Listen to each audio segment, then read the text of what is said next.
O seu programa de classic, hard e heavy e de todas as outras vertentes da música pesada está no ar. De headbanger pra headbanger, Maloik!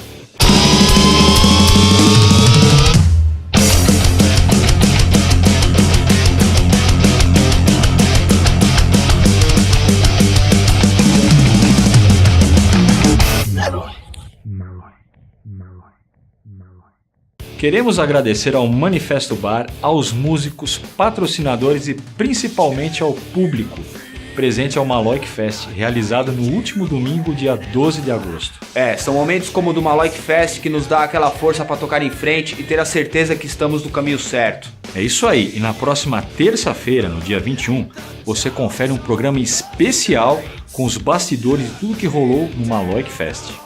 E dando início ao programa de hoje, você confere no jogo Heaven and Hell o guitarrista Murillo Leite, da grande banda Genocídio. Já a nossa Tough Girl, Fernanda Lira, além de tocar na abertura do show com sua banda Nervosa, conferiu a passagem do Raven no Clash Club em São Paulo. E Tommy Morriello, manager das bandas Gama Bomb, Onslaught, Exumer, Girlschool e da gente Torture Squad, aproveitou sua passagem acompanhando a turnê do Exumer com o Artillery no Brasil para contar a sua história no rock, agora, do Maloik. Eu sou o Tommy Morriello, eu sou empresário de grupos.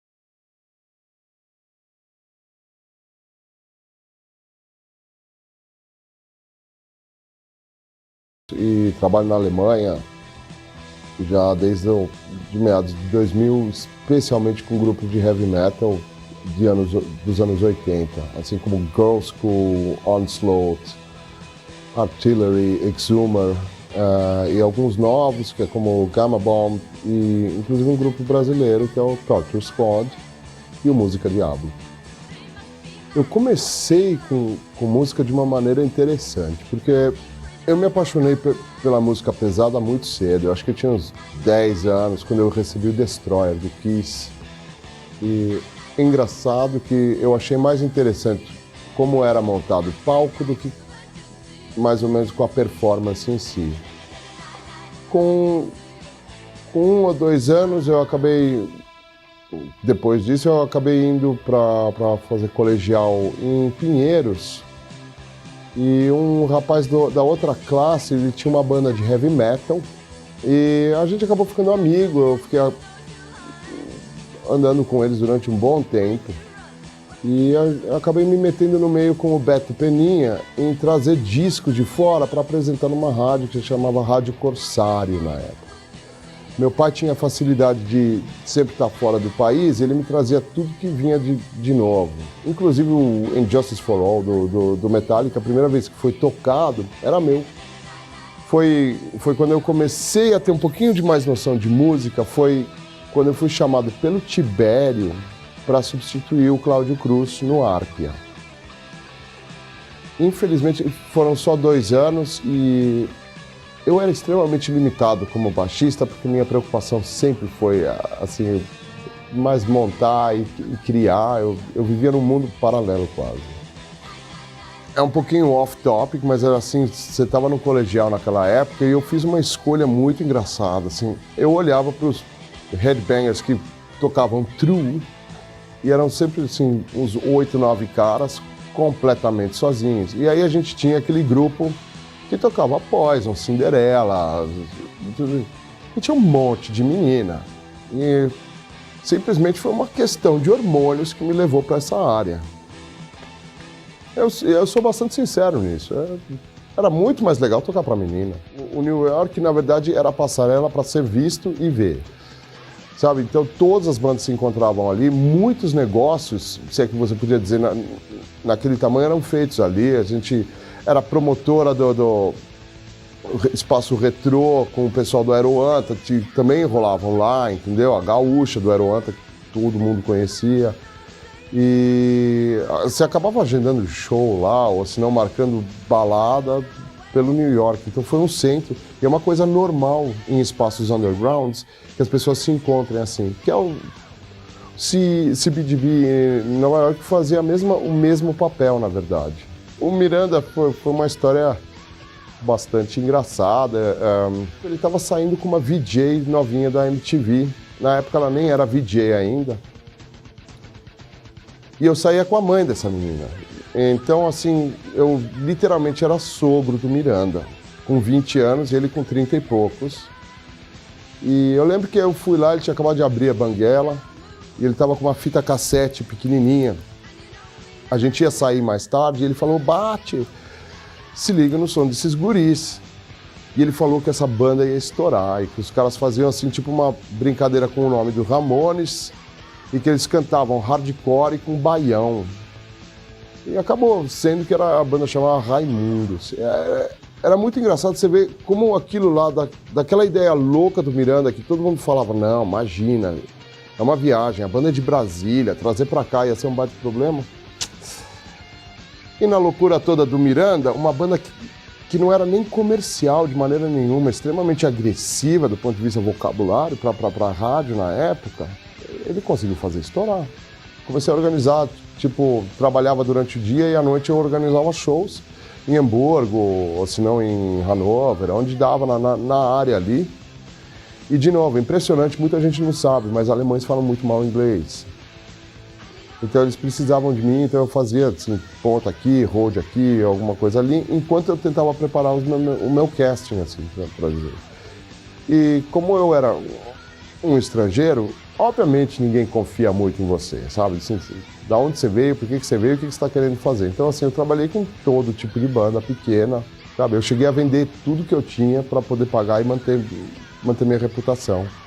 E hoje em dia eu falo, para mim esse foi o maior investimento que eu fiz na minha vida, melhor de todos. Porque hoje em dia eu conheço todo mundo dentro do metal na Europa, provavelmente. Assim, existem esse festival, alguns festivais maiores, tipo, que são feitos realmente só para ganhar dinheiro, que é o Sonosphere, por exemplo, que é uma máquina da Live Nation. É extremamente caro, é pasteurizado, os festivais eles seguem um formato extremamente quadrado. Eu chamo eles de festival McDonald's, sabe? Você compra o menu 1 com as bandas X ou o menu 2 com as bandas Y e, sabe, não tem mais nada de pessoal. Que é muito diferente, por exemplo, de um Hellfest, por exemplo, que é gigantesco também, mas ainda tem todo um contato pessoal.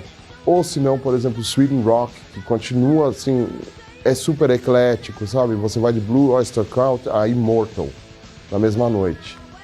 Eu acho extremamente errado, aqui acontece muito no Brasil, banda que toca por pinga, que eu ouvi agora há pouco essa expressão. Além de ser irresponsável, a pessoa é extremamente idiota de fazer isso. Porque assim, você corta emprego e a chance de você valorizar. Você quer tocar de graça? Toca em casa. Entendeu? Toca na escolinha do seu filho, toca, sei lá, em algum lugar assim que não cobre entrada. Entendeu? Mas que não seja um palco profissional. Eu tenho bandas que são, eu chamo de bandas amigas que eu represento, mas eu não consigo dar toda a atenção porque simplesmente a indústria, ou seja, a firma Crash Bag Management, que é a minha empresa, na verdade sou eu. Eu tenho o meu escritório e eu tenho gente que eu contrato para os shows, que eu mando e tudo mais, mas no fundo eu sou responsável pela vida e carreira de 26 pessoas. Rolou recentemente na Clash Club em São Paulo a apresentação do Power Trio Raven, um dos remanescentes da cena do New Wave of British Heavy Metal. E a nossa Tough Girl foi, falou e tocou. Confira.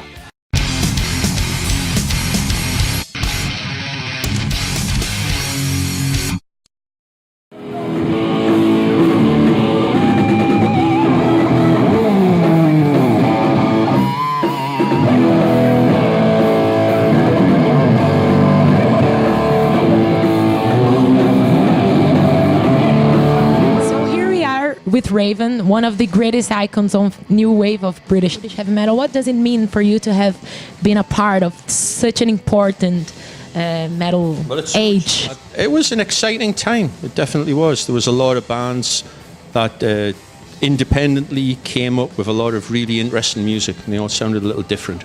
So it was pretty cool.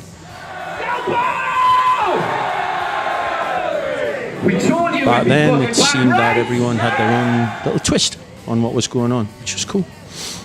Yeah, it was kind of a backlash because there was at that time, like in the late 70s, there was punk was real big in England. It just kind of overtook everything, and we were people who like listened to Deep Purple and bands like that and Sabbath and stuff, and then that was kind of our foundation. And this punk came along. We liked the energy and everything, but it just wasn't the same as what we were into. So a lot of bands kind of rebelled against that, and that was the new wave of British heavy metal. Bands like Saxon, Iron Maiden, and these bands. And at the time, we were just a band just trying to get started. We weren't really all trying to be a movement. It's just we got that label put on us. But it's kind of become an honor and many years later because there was a whole group of bands, and a lot of them bands are still around. It's pretty cool. So there. And back at that time, you were like a part of this movement and stuff, but your way of sounding was kind of different from all those other bands, like in my opinion. And so what were your influences back then? When we were kids, we got into music from listening to the glam bands like Slade and Sweets and Gary Glitter, and then Status Quo, and then we started listening to Deep Purple and Led Zeppelin and Black Sabbath, Montrose.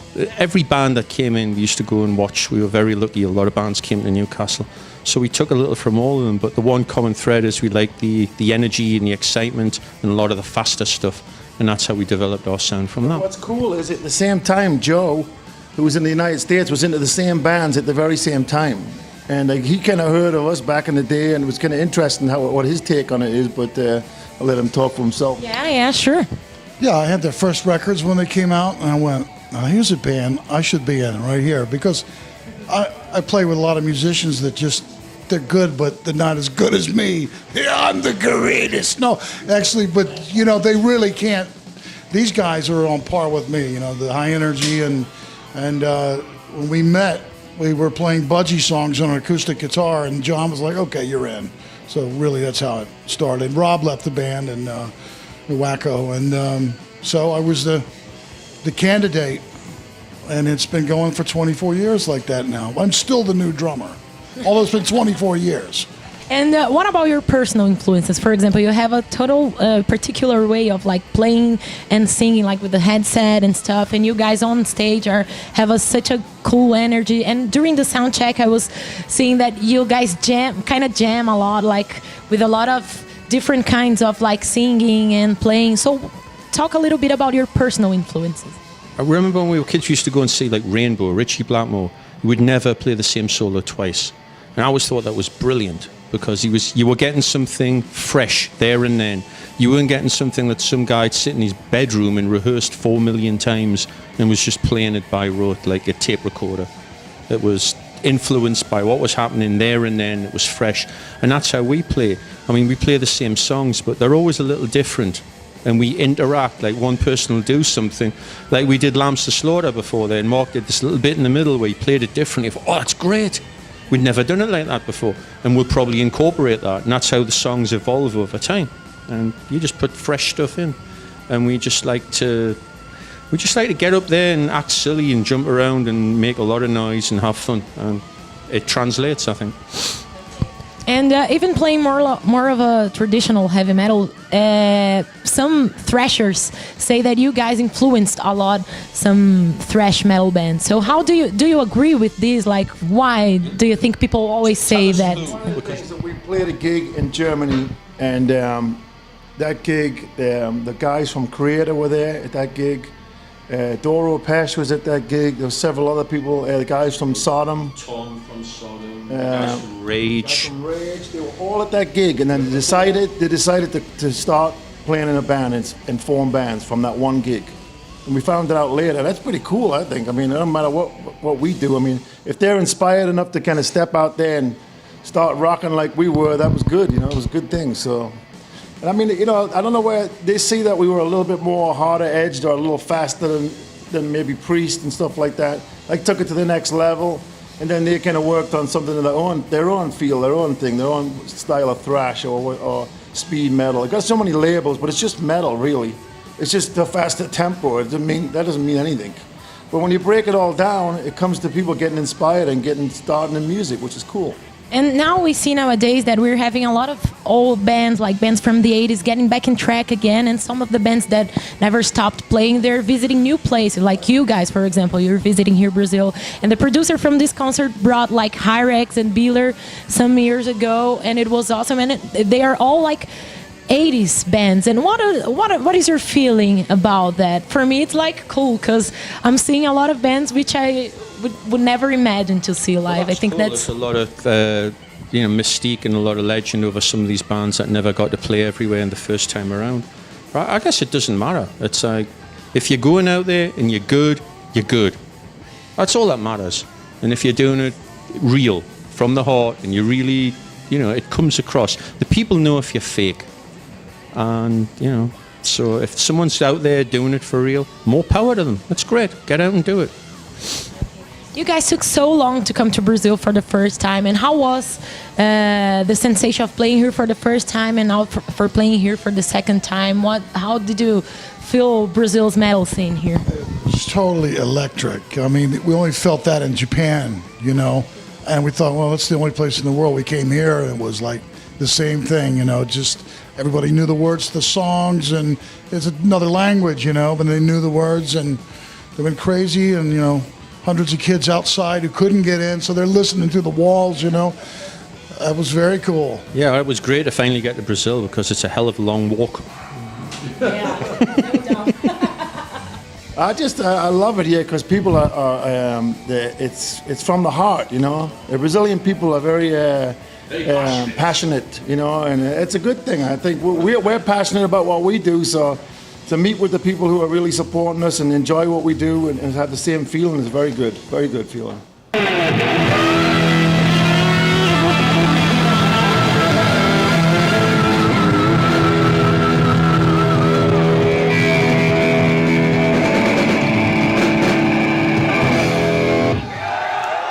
E o jogo Heaven and Hell continua na sua incansável missão de testar os conhecimentos dos nossos convidados. Confira como o guitarrista Murillo Leite, da tradicional banda paulistana Genocídio, se saiu no desafio do Tabuleiro da Morte.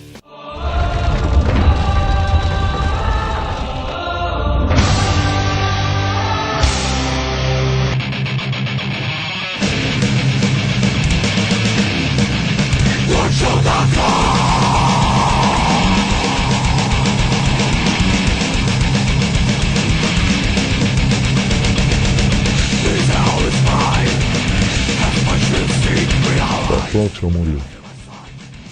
Então jogue o dado para a primeira rodada. Número 1. Qualquer categoria. Fique à vontade. Who are you? Escolha uma carta e me entregue sem olhar. Você tem 5 dicas. Escolha uma delas. 3. Dica número 3. Era um amigo muito próximo do guitarrista Dimebag Darrell.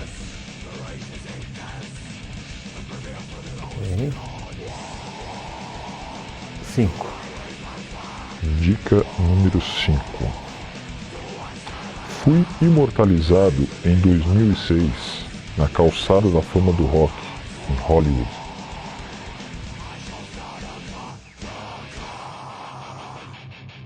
2. Dica número 2. Integrei o elenco do filme Rockstar. Zakk Wylde. Certa resposta.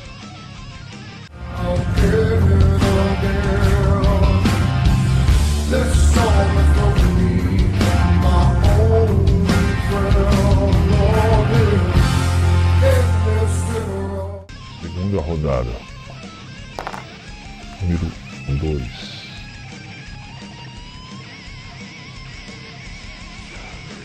Electric Eye.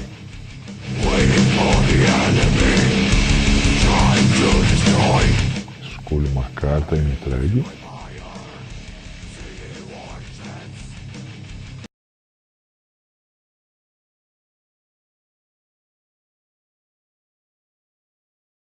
Cinderela. Certo.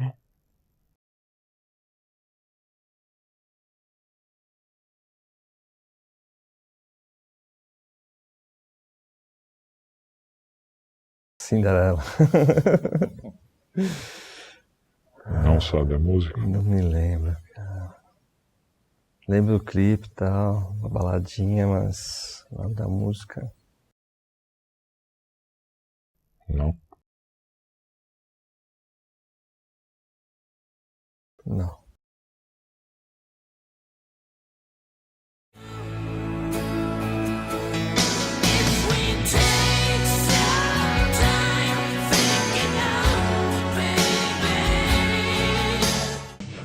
Vamos lá, mas marcou uns pontinhos aí, ó.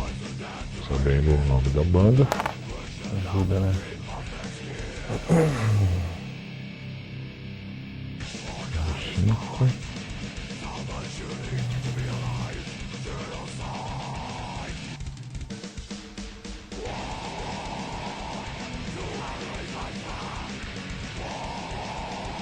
Ok, nós.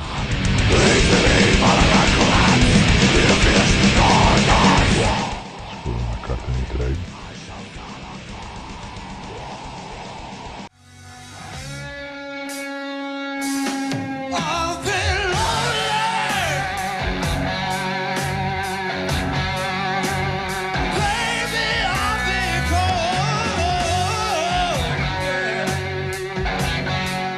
Purple Mistreated. Certo.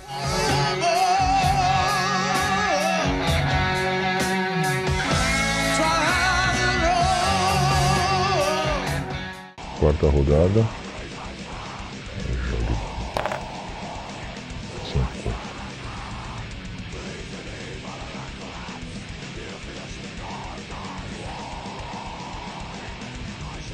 Ok, Peace of Mind.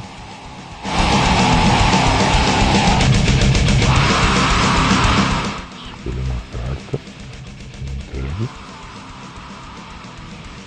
Qual disco marca a volta do vocalista e baixista Skinner ao The Extrusion?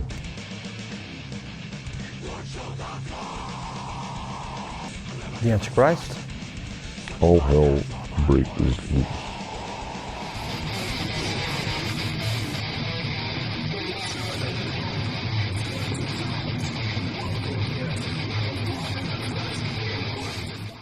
Última rodada. 4.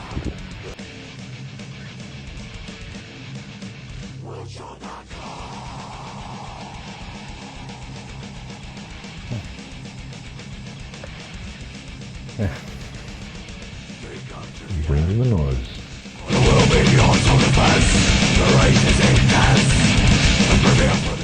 Escolha a carta.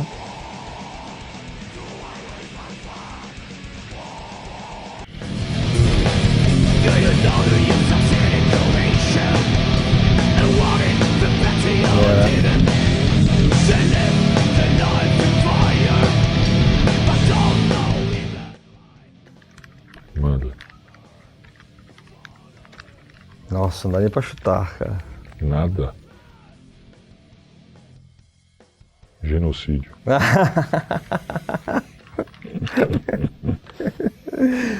Ai, nossa. O que é isso? Sodom. Puta. Qual que é a música? Remember the Fallen.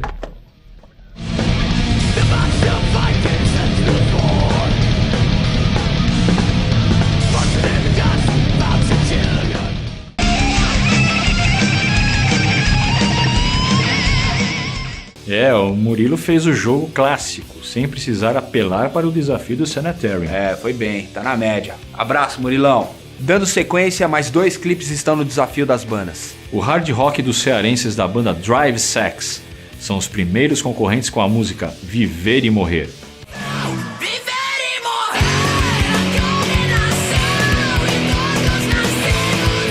O Pervencer, banda paulista, ataca com Destruction of Your Body.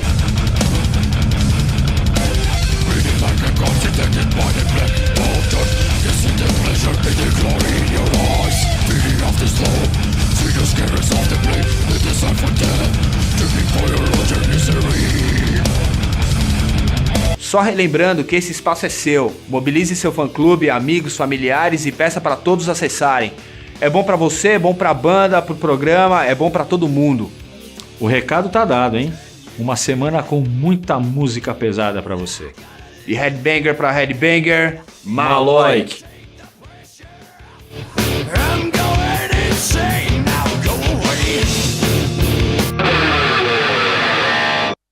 Torture Squad. Aproveitou sua passagem, acompanha. O seu programa de classic, hard heavy e todas as outras vertentes da música pesada está no ar. Vai encarar o cara, vai encarar o cara, vai encarar!